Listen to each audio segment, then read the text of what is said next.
I'm just calling to say I am so troubled by the soul of mine. Hello les Japaptou et les Japaptou, bienvenue dans cette nouvelle capsule Japap. Nous allons parler de Diana Bouli.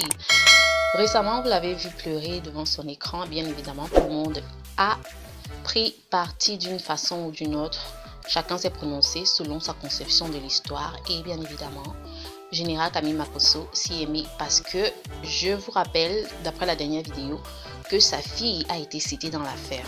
Comme quoi, Diana Bouli pleurait par rapport à Axel Méry, qui est très engagé, très intéressé par Kimi Makosso. Donc je vais vous laisser écouter et après on se prend pour une petite causette quoi, décortiquée. Et oui, écoutons. Shalom à tous, j'espère que tout le monde se porte bien.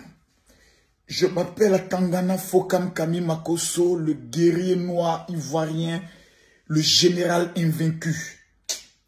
Je viens de finir ma convention à Paris, la conférence des futurs milliardaires. Ils avaient dit que Makosso, c'est... Bon, laissons tout ça. J'ai vu les larmes de notre fille Diana Bouli. J'ai vu la petite fille pleurer. Et ça m'a fendu le cœur. J'ai vu beaucoup de personnes qui disent « Oh, Général Makosso, il fait les vidéos et clash Diana Bouli. » Moi, je ne clash pas les enfants. Je les interpelle. Parce que je suis le plus grand de tous les influenceurs africains. C'est pour ça qu'on veut me détrôner. Mais l'homme qui va réussir, ça n'est pas encore né.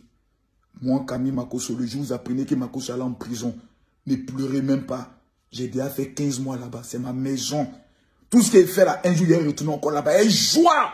Et puis quand il revient encore, c'est Djamala. Imaginez le direct de Makosso à sa sortie de prison. C'est 100 000 personnes. Il a dit, calmez-vous seulement. Diana,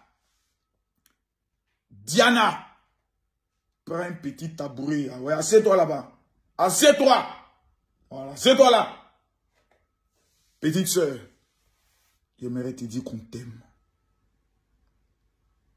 Ceux qui t'aiment sont plus nombreux que les mazos qui t'aiment pas. Donc tu fais le choix de te concentrer sur ceux qui t'aiment ou de te concentrer sur ceux qui ne t'aiment pas. Toi, tu pleures, Diana. Oh, oh, oh. Ma petite, regarde-moi ma vie. Je perds ma femme, on dit je l'ai tuée. Je suis assis peinant en train de compter mes offrandes en France. On fait sortir vidéo de 2019. On fait sortir communiqué contre moi dans mon propre pays. Petite, faut te calmer. Faut sécher tes larmes. En matière de TikTok, c'est l'information que je te donne. Tu es la plus grande TikTokeuse de l'Afrique francophone. Je pense même que de l'Afrique tout entière. Il n'y a pas quelqu'un qui te vaut en intelligence, en regard, en scène, en stratégie, en impact.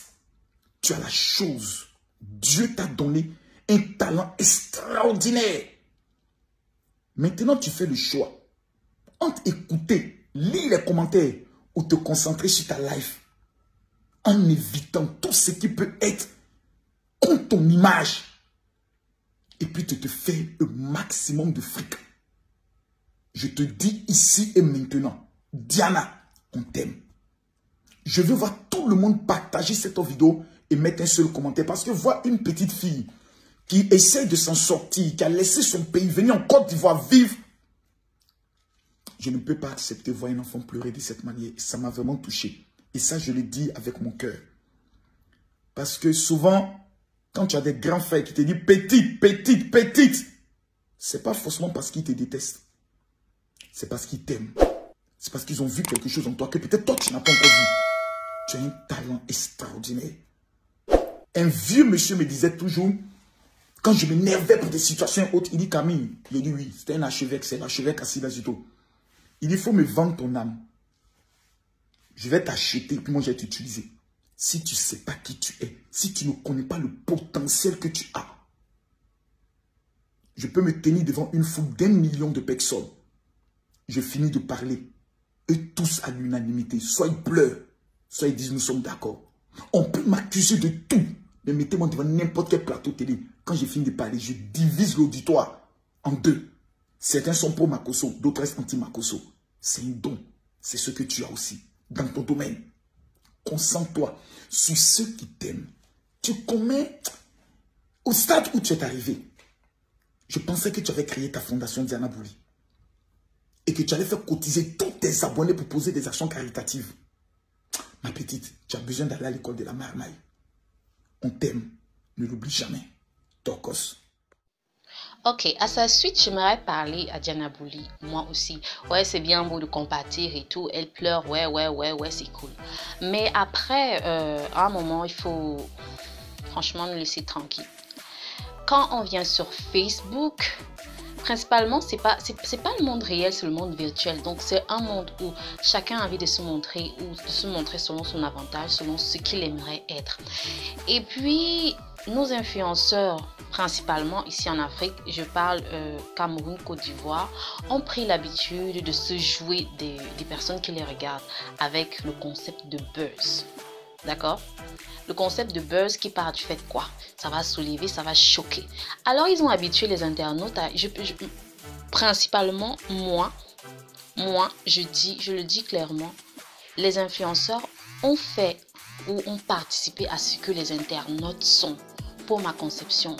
Parce que en créant cette atmosphère-là de vivre par le buzz ne tient qu'au choc, au scandale, voilà. Ça aiguise, selon moi, un certain esprit critique. Et nous autres internautes, nous sommes donc forgés dans cette critique-là. Ce qui fait que tout ce qui arrive sur les réseaux désormais est pris comme censé nous choquer ou censé être scandaleux. Alors, de quoi est-ce qu'ils vont désormais se plaindre quand vous avez habitué les gens à être choqués, à être scandalisés et à déverser beaucoup de commentaires justement pour faire beaucoup de vues sur vos publications. Aujourd'hui, tu viens jouer les martyrs. Non, ça ne se passe pas comme ça. Ça ne se passe pas comme ça. Vous avez pris les gens pour des marionnettes en vous basant sur des buzz. Ça veut dire que vous preniez les internautes pour des cons, pour des malhonnêtes. Aujourd'hui, que ça ne vous arrange plus, il faudrait que les gens tournent la page facilement comme ça. Non. Non et non. Parce que si on part de votre concept des choses, fabriquer un buzz et venir le balancer sur la toile pour faire des vues, ça veut dire que le monde virtuel n'est pas censé prendre les choses au sérieux. Alors pourquoi prendre les choses au sérieux? Pourquoi venir pleurer désormais? Ok, d'accord, chacun a son cœur et tout, on va dire, mais quand ça sert, ouais c'est beau. Mais quand ça sert plus, non, là il n'y a plus personne, sérieusement. Moi, je vais le conseiller. Si elle trouve qu'elle n'a pas assez de cœur, on a dit, les réseaux sociaux, c'est le cardio. Si tu n'as pas le cœur, maman, rentre. Tu n'es pas obligé de rester là. Bah, tu n'es pas obligé. Personne ne t'oblige à rester là, écouter les méchancetés des gens. Quand tu ne veux pas, soit tu fais quoi? Tu viens sur la toile, tu balances ce que tu as à faire, tu bloques les commentaires ou alors si tu ne veux pas bloquer les commentaires. Parce qu'en même temps, si tu ne bloques pas les commentaires, ça veut dire quoi? Tu les regardes. Parce que tu sais que les commentaires vont faire quoi? Ça augmente la visibilité, ça augmente tes vues. Donc, à un moment, arrêtez. Il ne faut pas nous prendre pour des cons. Arrêtez de nous prendre pour des cons. Si tu n'as pas le cardio, tu coupes ta caméra, tu éteins ton wifi et tu ne déranges plus. Voilà, c'était bon pour moi. C'était mon petit coup de gueule de la journée parce que je suis fatiguée de voir Diana Bouli scroller, surtout les murs là. Je suis fatiguée. Ça commence à m'énerver en fait. Donc, voilà mes tout, c'était tout pour moi aujourd'hui. Je vais vous laisser sur ce petit coup de gueule. Dites-moi ce que vous pensez, vous, principalement dans les commentaires et on se prend là-bas.